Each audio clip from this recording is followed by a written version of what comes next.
Good morning. Welcome to Dornbusch download number 128. Good morning, Dan. Morning, Michael. How are you today? Yeah, not too bad, thanks. We haven't met since coffee 10 minutes ago.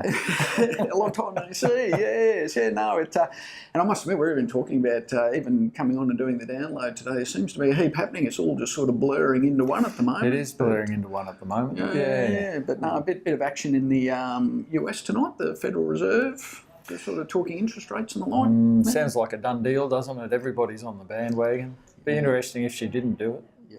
But their economy's looking pretty good at the moment, Michael, isn't it? You know, inflation's a big thing over there, isn't it? You know, they're starting to talk about it going up, but when you're listening to the, the bear theorists, I suppose, or the perma bears, they're all saying, oh, look at the price of everything's gone up and inflation's massive. So, you know, whether that's the case or not, but it seems to be a rate rise is coming. Seems to be, doesn't it? And as you say, the economy over there is really kicked on. You know, they had really good jobs. Job numbers the other day, and you know, America's always sort of worked on that lower wage, higher employment sort of scenario. So you know, their unemployment rate's right down again at the moment. But yeah, again, Donald Trump seems to be doing all the right things, pressing the right buttons again. You know, I think the economy as a whole was recovering well before he got in anyway, but... it seemed to be starting, didn't it? Yeah. All that money they kept throwing at it, something had to happen though, Michael, didn't it? True, yeah. Yes, no, it was interesting, wasn't it, that corporate America, when, and I guess a bit like corporations everywhere, when times are good and everyone's making heaps of money, they want less government regulation, but of course, when the bad times come, they all have their hand out saying, "Oh, government, please prop us up."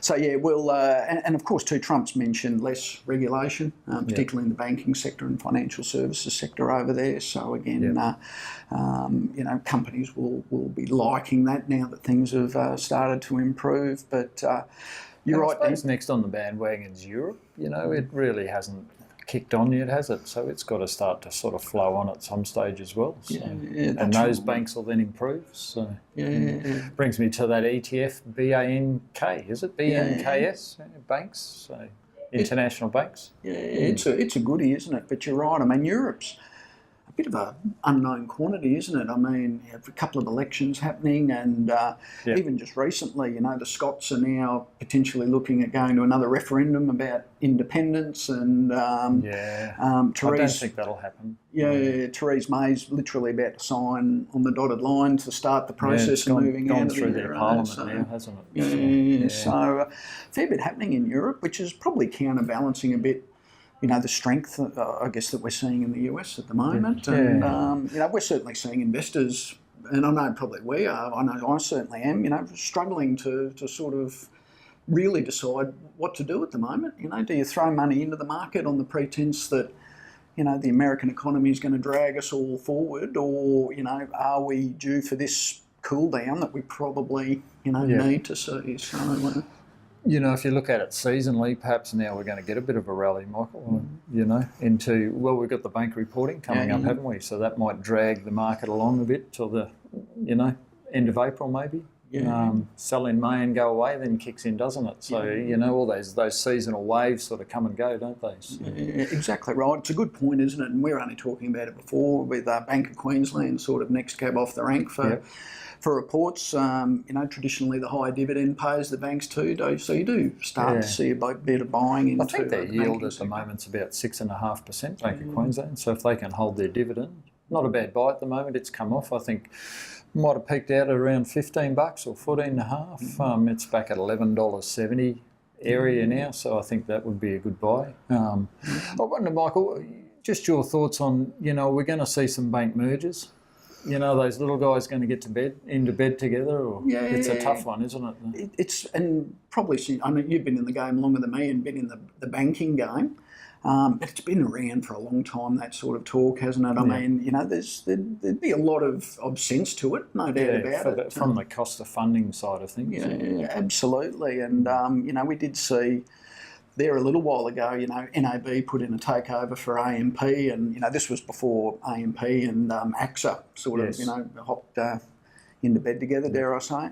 But yeah, look, it'd make sense, Dan, on a lot of fronts, wouldn't it? Because, you know, we've got our big four And from a size perspective, there's really daylight from the big four to, say, Suncorp, and then daylight again to get to Bank of Queensland and Bendigo. Yep. So you'd have to think there'd be some good synergies there. Yeah, it's interesting. And I suppose just to get sidetracked further, Michael, the other thing we're seeing at the moment is that bit of rumblings around gas too, isn't it? You know, with all the gas bosses getting together for a meeting with the PM. You know, is it time to look at some of those gas companies? Origin Energy, it's sort of... It's hanging there, isn't it? You know, I think waiting for something to happen, Origins. Yeah. Oh, absolutely, Dan. And again, they've been, you know, they had the glory days, didn't they? Mid-2000s, you know, gas companies were really flavour of the month for, well, flavour of the year, really. And there were some exorbitant gains. And, you know, really sort of that 2011, 2012, they really dropped away. And there's been sort of struggling since then. But you're right, you know, they're now talking about potential gas shortages on the eastern seaboard. You know, South Australia, of course, have had all their sort of power problems and that sort of thing. So I reckon those LNG plants take the equivalent gas out of the system used by the whole of New South Wales. So that's retail and industry. And it's just incredible. Yeah, it's extraordinary, isn't it? And again, there's been a lot of conjecture about not having a domestic reserve for gas. You know, we seem to be more than happy to flog it off to everyone else, but we're not keeping enough, you know, by the looks of it, for our own needs. So you're right, there could be a bit of movement in a couple of those smaller guys, and again, even if it's, you know, a bit of merger and acquisition sort of activity as well. So a fair bit happening. We'll put a few charts up on a few of those, hey? Yeah, absolutely, yeah. Just quickly, Dan, too, I know there was a bit of a change at the federal government level about medicinal cannabis. And there's been a couple of companies that have really benefited from that. It's always for medicinal purposes, Mike. Absolutely, yeah. Very, very true, yeah. Whether it be physical or mental, probably a little bit of both, absolutely.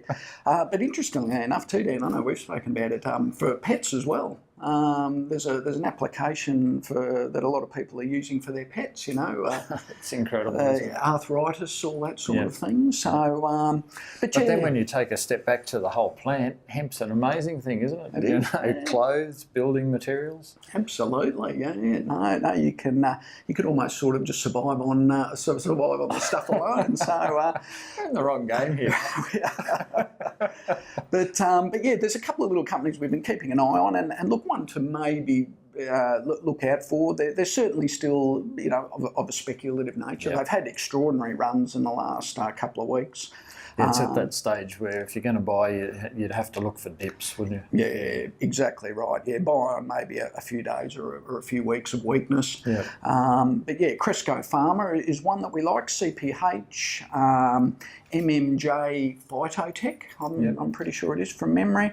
I think the code there is MMJ. And also MGC Pharmaceuticals. Now they're a European-based mob, but they're importing into Australia, and until sort of the likes of Cresco and MMJ Phytotech get their supply levels up, you know, the overseas stuff is going to sort of fill that void until we can get our own domestic production online. So one to keep an eye out in that sort of healthcare sector. You know, reasonably early stages, a lot of government strings attached, unfortunately, so that's always a bit of a, you know, bit of a concern.